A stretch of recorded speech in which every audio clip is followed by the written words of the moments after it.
Hello everyone, ಎಲ್ಲರೂ ಹೇಗಿದ್ದಾರೆ? Welcome back to my new vlog. ಈ ವ್ಲಾಗ್ ಬಂದು ನಾವು ತಿರುಪತಿಗೆ ಹೋಗಿದ್ವಲ್ಲ, ಆ ವ್ಲಾಗು. ಸೊ ಲೇಟಾಗಿ ಅಪ್ಲೋಡ್ ಮಾಡ್ತಾಯಿದ್ದೀನಿ. ವೀಡಿಯೋನ ಎಲ್ಲೂ ಸ್ಕಿಪ್ ಮಾಡಿದೆ, ಕೊನೆವರೆಗೂ ನೋಡಿ. ನಾವು ಬಂದಿದ್ದು ಮೆಜೆಸ್ಟಿಕ್ಕಿಂದ ನಾವು ಬಸ್ನ ಬುಕ್ ಮಾಡ್ಕೊಂಡು ಹೋಗಿದ್ದು.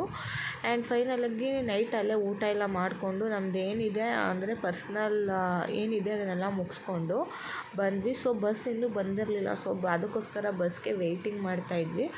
ಸೊ ಬಸ್ ಬರೋದಕ್ಕೂ ಮುಂಚೆ ನಮಗೇನಾದರೂ ತಿನ್ನೋದಕ್ಕೆ ಅಥವಾ ಮಕ್ಳು ಇರ್ತಾರಲ್ವ, ಅವ್ರಿಗೇನಾದರೂ ಬೇಕಾಗಿರುತ್ತೆ ಅಂತ ಹೇಳಿಬಿಟ್ಟು ಸೊ ಬೇಕ್ರಿಗೆ ಬಂದರೆ ಐಟಮ್ಸ್ನ ಆ್ಯಕ್ಚುಲಿ ನಮ್ಮ ಕಡೆ ಇರೋ ಐಟಮ್ಸ್ ಅಂದರೆ ಸೇಮ್ ಅಲ್ಲೂ ಅದೇ ಇದ್ರೂ ಬಟ್ ಅಲ್ಲಿ ಇದಕ್ಕಿಂತ ಒಂದು 5 to 10 rupees ಅಲ್ಲಿ ಜಾಸ್ತಿನೇ ಇರುತ್ತೆ.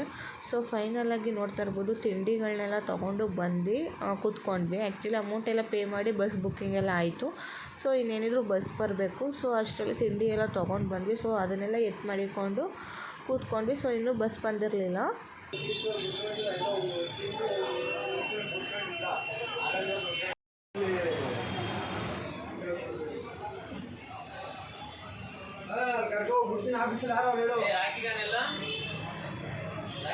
ಬಂದು ಬಸ್ ಡ್ರೈವರು ಬನ್ನಿ ನಮ್ಮ ಹಿಂದೆನೇ ಫಾಲೋ ಮಾಡಿಕೊಂಡು ಬಸ್ ತೋರಿಸ್ತೀನಿ ಯಾವುದು ಅಂತ ಹೇಳ್ಬಿಟ್ಟು ಅವ್ನು ನೋಡಿದ್ರೆ ಮುಂದೆ ಹೊರಟೋಗ್ಬಿಟ್ಟ. ಬಟ್ ನಮಗೆ ಅದು ಬಸ್ಸು ಡಿಲೇ ಆಗೋಯಿತು. ಸೊ ಫೈನಲಾಗಿ ಮತ್ತೆ ನಾವು ಎಲ್ಲಿ ಬಸ್ನ ಬುಕ್ಕಿಂಗ್ ಮಾಡಿದ್ವಿ ಅಲ್ಲಿ ಹೋಗಿ ಮತ್ತೆ ವಿಚಾರಿಸಿದ್ದಕ್ಕೆ ಬಂದು ಅವ್ರು ರಿಟರ್ನು ಬಸ್ ಹತ್ರ ಕರ್ಕೊಂಡು ಹೋಗಿದ್ರು. ನೆಕ್ಸ್ಟ್ ಇಲ್ಲಿ ನೋಡ್ತಾ ಇರ್ಬೋದು, ಇದೇ ನಾವು ಬುಕ್ ಮಾಡಿದಂತಹ ಬಸ್ ಬಂದು ವರ್ಷ ಅಂತ. ಸೀರಿಯಸ್ಲಿ ನಾನು ಫಸ್ಟ್ ಟೈಮ್ ಈ ಥರ ಬಸ್ಸಲ್ಲಿ ಹೋಗಿದ್ದು. ಎಕ್ಸ್ಪೀರಿಯೆನ್ಸ್ ಅಂತೂ ತುಂಬಾ ಚೆನ್ನಾಗಿತ್ತು. ನಾವು ಬಂದು ಬುಕ್ ಮಾಡಿದ್ದು sleeping coach bus. Per member 2500 ತೊಗೊಂಡ್ರು. ಫೈನಲಾಗಿ ನಮ್ಮ ಇಬ್ಬರಿಂದ 5000ನ ಪೇ ಮಾಡಿದ್ವಿ ನಾವು. ಆ್ಯಂಡ್ ಬಸ್ ಒಳಗಡೆ ಅಂತೂ AC ಫೆಸಿಲಿಟಿ ಆಗಿರ್ಬೋದು, ಜಸ್ಟ್ ಒಂದು ವಾಶ್ರೂಮ್ ಒಂದು ಬಿಟ್ಟರೆ ಮಿಕ್ಕಿದೆಲ್ಲ ಫೆಸಿಲಿಟೀಸು ಚೆನ್ನಾಗಿತ್ತು. ಬೆಡ್ ಆಗಿರ್ಬೋದು ಅಥವಾ ಅದರಲ್ಲಿ ಬೆಡ್ಶೀಟು, ಪ್ರತಿಯೊಂದು AC ಪ್ರತಿಯೊಂದು ಫೆಸಿಲಿಟಿ ನಮಗೆ ಎಲ್ಲ ಅವಶ್ಯಕತೆಯೂ ಇತ್ತು. ತುಂಬಾ ಚೆನ್ನಾಗಿತ್ತು ಎಕ್ಸ್ಪೀರಿಯೆನ್ಸ್ ಬಂದು. ಆ್ಯಂಡ್ ಅಷ್ಟು ಬೇಗ ದರ್ಶನ ಆಗುತ್ತೆ ಅಂತಲೂ ನಾವು ಅಂದ್ಕೊಂಡಿರಲಿಲ್ಲ. ನೋಡ್ತಾ ಇರ್ಬೋದು, ಬಸ್ನೇ ಸೀರಿಯಸ್ಲಿ ಒಂದು ಮನೆ ಅನ್ನೋ ಥರ ಫೀಲ್ ಆಗ್ತಾಯಿತ್ತು. ಆ್ಯಂಡ್ ಅದ್ರ ಎಕ್ಸ್ಪೀರಿಯೆನ್ಸು ಅಲ್ಟಿಮೇಟ್ ಚೆನ್ನಾಗಿತ್ತು. ಬಸ್ ಎಕ್ಸ್ಪೀರಿಯೆನ್ಸು ಫಸ್ಟ್ ಟೈಮ್ ಅಂದರೆ ನಾವು 2500 ಪೇ ಮಾಡಿದ್ದಕ್ಕೂ ಏನೂ ಮೋಸ ಆಗಿಲ್ಲ ಅನಿಸ್ತು ನಮಗೆ. ನೆಕ್ಸ್ಟ್ ಇಲ್ಲಿ ಹೊರಡೋದಕ್ಕೂ ಮುಂಚೆ ಡ್ರೈವರ್ ಬಂದು ಬಸ್ಗೆ ಪೂಜೆ ಮಾಡ್ತಾಯಿದ್ರು.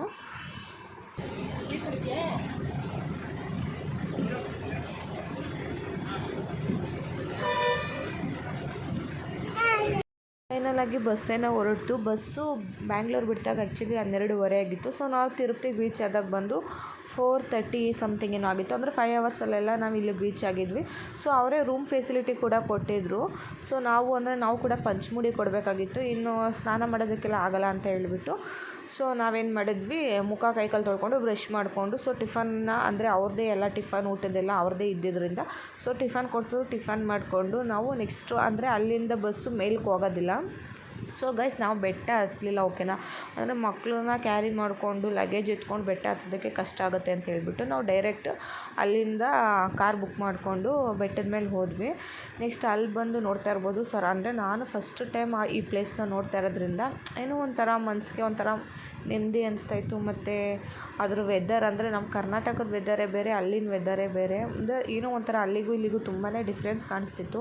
ಆ್ಯಂಡ್ ಸಿನಿಮೆಟಿಕ್ ಕ್ಲೈಮೇಟ್ ಕೂಡ ಅಷ್ಟೇ ತುಂಬಾ ಚೆನ್ನಾಗಿತ್ತು. ಆ್ಯಕ್ಚುಲಿ ನಾನು ಈ ಟೆಂಪಲ್ನ ನೋಡೇನಿ ಅಂದರೆ ನಾನು ಯಾವತ್ತೂ ನೋಡಿರಲಿಲ್ಲ ಅಲ್ವಾ. ಸೊ ಇದನ್ನೇ ಅಂದ್ಕೊಂಡಿದ್ದೆ. ಬಟ್ ಆಮೇಲೆ ನಮ್ಮ ಮನೆಯವ್ರು ಹೇಳಿದ್ಮೇಲೆ ಗೊತ್ತಾಗಿದ್ದು ಇನ್ನೂ ಸ್ವಲ್ಪ ದೂರ ಇದೆ ಹೋಗೋದು ಅಂತ ಅಂದ್ಬಿಟ್ಟು ಹೇಳಿದ್ರು. ಸೊ ನೆಕ್ಸ್ಟ್ ಇಲ್ಲಿನ ವ್ಯೂ ನೋಡ್ತಾ ಇರ್ಬೋದು ನೀವು, ತುಂಬಾ ಚೆನ್ನಾಗಿತ್ತು. ನೆಕ್ಸ್ಟ್ ಅಲ್ಲಿ ನಮಗೆ ಜೀಪ್ ಬಿಡಲಿಲ್ಲ. ಯಾಕೆ ಅಂದರೆ ಅದು ಮಾಮೂಲಿ ಟೋಲ್ ಫ್ರೀ ಆಗಿರ್ಬೋದು ಅದನ್ನೆಲ್ಲ ಪೇ ಮಾಡಬೇಕಲ್ವ. ಸೊ ಅದನ್ನು ಅವ್ರು ಪೇ ಮಾಡ್ಕೊಂಡು ಬರೋದಕ್ಕೆ ಲೇಟ್ ಆಯಿತು. ಸೊ ನೆಕ್ಸ್ಟ್ ನೋಡ್ತಾ ಇರ್ಬೋದು ನೀವು, ಇಲ್ಲಿ ನಾವು ಜೀಪ್ ಬಂತು. ಸೊ ಹತ್ಕೊಂಡು ಫೈನಲಾಗಿ ನಾವು ಹೊರಟ್ವಿ. ಆ್ಯಂಡ್ ನನ್ನ ಮಗಳಿಗಂತೂ ಸ್ವಲ್ಪ ಅವಳಿಗೆ ನೆಗಡಿ ಆಗಿಬಿಟ್ಟಿತ್ತು. ಯಾಕೆ ಅಂದರೆ ಸ್ವಲ್ಪ ಅಲ್ಲಿಂದು ಇಲ್ಲಿದು ವಾಟರ್ ಎಲ್ಲ ಕುಡಿದ್ಲಲ್ವ. ಸೊ ಹಾಗಾಗಿ ಅವಳಿಗೆ ನೆಗಡಿ ಆಗಿಬಿಟ್ಟಿತ್ತು. ಸಿನ ಅಂತ ಇದ್ಲು. ಸೊ ಅವಳಿಗೋಸ್ಕರ ಟಾನಿಕ್ ಬೇರೆ ತೊಗೊಂಡೋಗ್ಬೇಕಾಗಿತ್ತು, ಮರ್ತ್ಕೊಂಡೆ. ನೆಕ್ಸ್ಟ್ ಇಲ್ಲಿ ನೋಡ್ತಾ ಇರ್ಬೋದು, ಸೊ ಇದು ಕಾರಿಂದ ಇಳಿದು ಒಂದು ಕ್ಲಿಪ್ಪಿಂಗ್ಸ್ ಇರಲಿ ಅಂತ ಹೇಳ್ಬಿಟ್ಟು ಇಲ್ಲೊಂದು ಕ್ಲಿಪ್ ತಗೋತಾ ಇದ್ವಿ. ಆ್ಯಂಡ್ ನೋಡ್ತಾ ಇರ್ಬೋದು ಇಲ್ಲೂ ಅಷ್ಟೇ ಹಿಲ್ಸಲ್ಲಿ ಹೇಗೆ ಕರ್ವ್ ಇರುತ್ತೆ, ಇಲ್ಲೂ ಕೂಡ ಅದೇ ರೀತಿ ಘಾಟ್ ಸೆಕ್ಷನ್ ಇದೆ. ಬಟ್ ವ್ಯೂ ಅಂತೂ ಅಲ್ಟಿಮೇಟ್ ಆಗಿದೆ, ತುಂಬಾ ಚೆನ್ನಾಗಿದೆ. ಮೇಲಿಂದ ನಿಂತ್ಕೊಂಡು ಕೆಳಗಡೆ ಇರೋ ಒಂದು ಪ್ರದೇಶನ ನೋಡಿದ್ರೆ ಮೈ ಜುಮ್ಮಂತೆ. ನಿಜವಾಗ್ಲೂ ಇಲ್ಲಿ ಡ್ರೈವ್ ಮಾಡೋರು ತುಂಬ ಕೇರ್ಫುಲ್ಲಾಗಿ ಡ್ರೈವ್ ಮಾಡಬೇಕಾಗಿರುತ್ತೆ.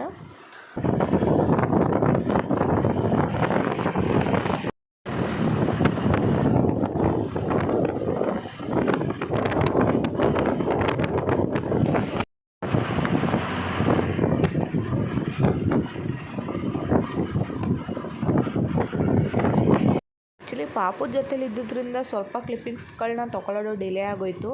ಸೊ ನೆಕ್ಸ್ಟು ಇಲ್ಲಿ ಕ್ಲಿಪ್ಪಿಂಗ್ಸ್ನ ತೊಗೊಳೋದಕ್ಕಾಗಲಿಲ್ಲ. ಅದಾದಮೇಲೆ ನಾವು ಬೆಟ್ಟದ ಮೇಲೆ ಬಂದಾದಮೇಲೆ ಪಾಪುಗೆ ಮುಡಿ ಕೊಡಿಸ್ಬೇಕಾಗಿತ್ತು. ಸೊ ಅವ್ಳು ನಿಜವಾಗ್ಲೂ ನನಗೆ ಒಂದು ಏನು ಆಶ್ಚರ್ಯ ಆಗಿದ್ದು ಅಂದರೆ ಅವಳಿಗೆ 9 ಮಂತಲ್ಲಿ ನಾವು ಮುಡಿ ಕೊಟ್ಟುವಾಗ ತುಂಬಾ ಹಠ ಮಾಡಿದ್ಲು. ಆ್ಯಂಡ್ 9 ಮಂತಲ್ಲಿ ನಾವು 3 ಜನ ಹಿಡ್ದಿದ್ದು ಅವಳನ್ನ ಮುಡಿ ಕೊಡಿಸೋದಕ್ಕೋಸ್ಕರ. ಬಟ್ ಇಲ್ಲಿ ಅವಳಿಗೆ ಏನಾಯಿತು ಅಥವಾ ಏನು ಅನಿಸ್ತು ಅನ್ನೋದು ಗೊತ್ತಿಲ್ಲ. ಆ್ಯಕ್ಚುಲಿ ಎಷ್ಟು ಚೆನ್ನಾಗಿ ಕೂತ್ಕೊಂಡು ಮುಡಿ ಕೊಡಿಸ್ಕೊತಾ ಇದ್ದಾಳೆ ಅಂತ ನೀವೇ ನೋಡ್ಬೋದು. ನಂಗೆ ನಿಜವಾಗ್ಲೂ ಆಶ್ಚರ್ಯ ಆಗೋಯಿತು, ನಿಜವಾಗ್ಲೂ ನನ್ನ ಮಗಳೇನೆ ಅಂತ. ತುಂಬ ಸೈಲೆಂಟಾಗಿ ಕೂತ್ಕೊಂಡಿದ್ಲು.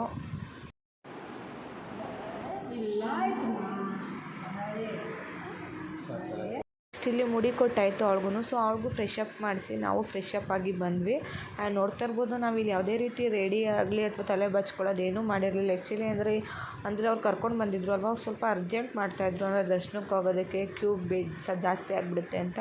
ಸೊ ಅದಕ್ಕೋಸ್ಕರ ನಾವೇನು ರೆಡಿ ಆಗಲಿಲ್ಲ, ಜಸ್ಟ್ ಒಂದು ಮಾಮೂಲಿ ಡ್ರೆಸ್ ವೇರ್ ಮಾಡಿ ಸ್ಟಿಕ್ಕರ್ ಹತ್ಕೊಂಡು ಬಂದುಬಿಟ್ವಿ. ಆ್ಯಂಡ್ ನೋಡ್ತಾ ಇರ್ಬೋದು ಫೈನಲ್ ಆಗಿ ನಾವು ಅಂದರೆ ಕ್ಯೂಗೆ ಹೋದ್ವಿ. ನೋಡ್ತಾ ಇರ್ಬೋದು ಅಂದರೆ ಅಷ್ಟು ರಶ್ ಇರಲಿಲ್ಲ, ರಶ್ ಇತ್ತು. ಬಟ್ ನಮ್ಮ ಅದೃಷ್ಟ ಏನೋ ಗೊತ್ತಿಲ್ಲ, ನಮಗೆ ಬೇಗನೆ ದರ್ಶನ ಆಯಿತು. ನೋಡ್ತಾ ಇರ್ಬೋದು ನೀವು.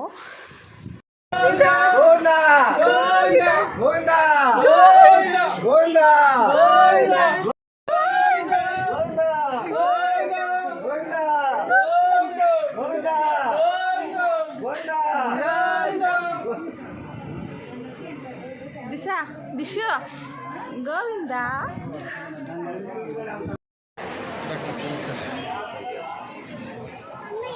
ಅವನ್ನೆಲ್ಲ ಬಿಟ್ಬಿಟ್ಟು ಆಮೇಲೆ ಕೂಡ ಅಲ್ಲಿ ಸ್ವಲ್ಪ ಕ್ಯೂ ಮುಗೀತು. ಇಲ್ಲಿ ಬಂದು ಮೊಬೈಲು ಮತ್ತು ನಮ್ಮದೇನು ಪರ್ಸ್ನಲ್ ಥಿಂಗ್ಸ್ ಎಲೆಕ್ಟ್ರಿಕ್ ಐಟಮ್ಸ್ ಇರುತ್ತೆ ಅದನ್ನೆಲ್ಲ ಸೊ ಇಲ್ಲಿ ಕೊಡಬೇಕಾಗಿತ್ತು. ನೋಡ್ತಾ ಇರ್ಬೋದು ದರ್ಶನಕ್ಕೆ ಅದು ಯಾವುದೋ ಅಲೋ ಇಲ್ಲದಿರೋ ಕಾರಣದಿಂದ ನೆಕ್ಸ್ಟ್ ಅಲ್ಲೆಲ್ಲ ನಾವು ಫೋನ್ಸು ನಮ್ದು ಏನೇನು ಐಟಮ್ಸ್ ಇದೆ ಅದನ್ನೆಲ್ಲ ಕೊಟ್ಬಿಟ್ಟು ನಾವು ದರ್ಶನಕ್ಕೆ ಹೋದ್ವಿ. 5 ಅವರ್ಸಲ್ಲೆಲ್ಲ ನಮಗೆ ದರ್ಶನ ಮುಗೀತು.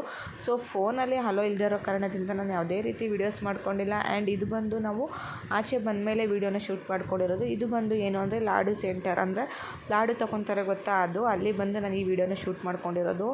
ಆ ಲಾಡುಗೆ ಎಷ್ಟು ಜನ ಮುಗಿ ಬೀಳ್ತಾರೆ ಅಂತಂದರೆ ಸೀರಿಯಸ್ಸು, ಒಬ್ಬೊಬ್ಬರು ಇಲ್ಲಾಂದ್ರೂ ಮಿನಿಮಮ್ 1,000 ಕೊಟ್ಟಾದರೂ ಲಾಡನ್ನು ತೊಗೊತಾರೆ. ನೆಕ್ಸ್ಟು ನಾವು ಅಲ್ಲಿ ಕ್ಯೂವಲ್ಲಿ ನಿಂತಿರಬೇಕಾದ್ರೆ ಲಾಡು ಗಮಲ ನೋಡಬೇಕಾಗಿತ್ತು. ನಾವು ಎಲ್ಲಿ ನಿಂತಿದ್ರಿಂದ ಅವ್ರು ಎಲ್ಲಿ ಮಾಡ್ತಿದ್ರು ಅಂತೂ ಗೊತ್ತಿಲ್ಲ, ಮಾತ್ರ ಅಷ್ಟು ಸ್ಮೆಲ್ ಬರ್ತಿತ್ತು. ನಿಜವಾಗ್ಲೂ ಎಷ್ಟು ಘಮ ಅಂದರೆ ಆ ದೇವ್ರ ಪ್ರಸಾದ ಅದೇನೋ ಒಂಥರ ಮೈ ರೋಮಾಂಚನನೇ ಆಗ್ಬಿಡ್ತು. ನಿಜವಾಗ್ಲೂ ದೇವ್ರ ಆಶೀರ್ವಾದ ಇತ್ತು ಅಥವಾ ನಿಜವಾಗ್ಲೂ ಆ ಪ್ರಸಾದದಲ್ಲಿ ಏನಂತದಿದೆ ಅನ್ನೋದೇ ಗೊತ್ತಿಲ್ಲ. ಅದ್ರ ಟೇಸ್ಟು ಬೇರೆ ಮತ್ತು ಅದ್ರ ಗಮಲನೇ ಕೂಡ ಬೇರೆ. ಆ್ಯಂಡ್ ನೋಡ್ತಾ ಇರ್ಬೋದು ಇಲ್ಲಿ ಫೈನಲ್ ಆಗಿ ಆಚೆ ಬಂದ್ವಿ ದರ್ಶನ ಎಲ್ಲ ಮುಗಿಸ್ಕೊಂಡು.